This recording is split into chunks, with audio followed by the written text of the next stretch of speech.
And Fortune, on his damned quarrel, smiling, showed like a rebel's wench, but all's too weak for brave Macbeth.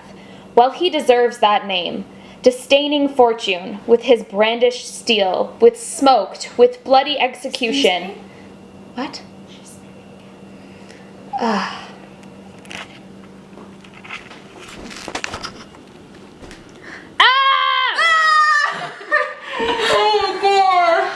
Jenna, is there a reason you feel the need to fall asleep in all my Shakespeare classes? Miss, I'm just really tired. I don't know. What were you up to last night? Nothing out of the ordinary. I'm just really tired.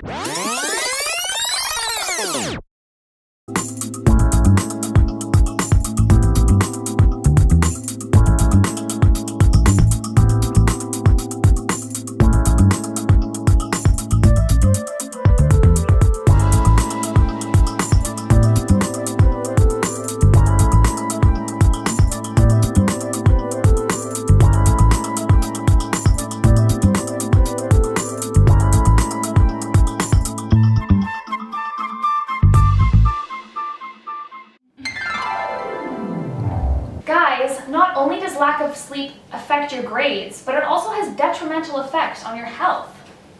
You know what? We're going to scrap today's lesson on Macbeth. We are going to talk about sleep. So tell me, Ashley, how many hours of sleep did you get last night? Like 6? 6. Caroline, you? I got 7. That's better. Jenna? 5. Poor sleep habits. What's keeping you up at night? Well, you see, I share a room with my sister, and she keeps her light on through the night, so it takes me forever to fall asleep. You?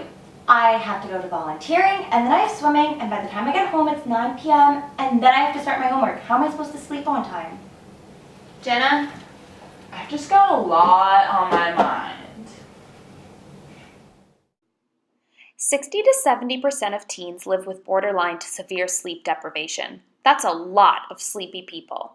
Over the past 20 years, teens have been getting fewer hours of sleep. Only about half of them regularly get more than 7 hours, which is well under the recommended 8 to 10 hours per night. Not only are sleep-deprived teens more likely to do poorly in school, be depressed, and get into car accidents, but they are at a higher risk of developing heart disease later in life. Research has shown that teens getting less sleep are more likely to have more abdominal fat, high blood pressure, increased inflammation, insulin resistance, and abnormal blood lipids. All of these factors are known risk factors for diabetes, obesity, cardiovascular disease, and stroke. Over time, a lack of sleep can hurt the body's ability to regulate stress hormones, leading to high blood pressure. Lack of sleep leads to the activation of pro-inflammatory molecules throughout the body. Inflammation can contribute to the buildup of fatty plaques in blood vessels, a key trigger of heart attacks and stroke. Insulin resistance is found to be 65% higher in people after 3 nights of sleep restriction, putting them at a higher risk of developing diabetes and obesity. Poor sleep is also associated with high levels of LDL cholesterol, a type of cholesterol which can have negative effects on health. It's very important to stay in sync with your body's natural sleep-wake cycles, aka your circadian rhythms. The body needs a routine to rely on in order to be able to fall asleep at an appropriate time each night and make it easier to wake up each day. Try not to sleep in too much, even on weekends, because it will make it harder to fall asleep at your normal bedtime. Take effective naps. Much of the time, napping can have negative effects on your sleep cycles.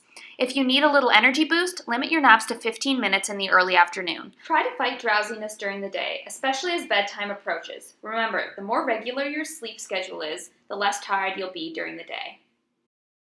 Expose yourself to natural light in the morning and avoid artificial light at night, especially from cell phones and electronics. You should also try exercising earlier in the day, as it has shown to improve sleep quality. Watch what you eat and drink during the day, especially in the hours before bed. Did you know the effects of caffeine can still be seen up to 12 hours after intake? Avoid having big meals before bed, as the digestion of the food can disrupt your ability to fall asleep.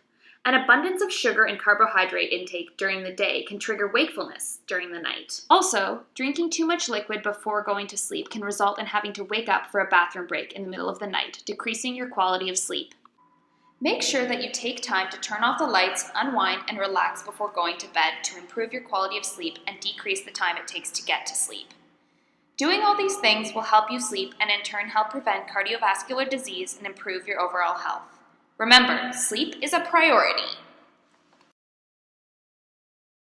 So what we're going to start off with is we're going to go through a patient example here. This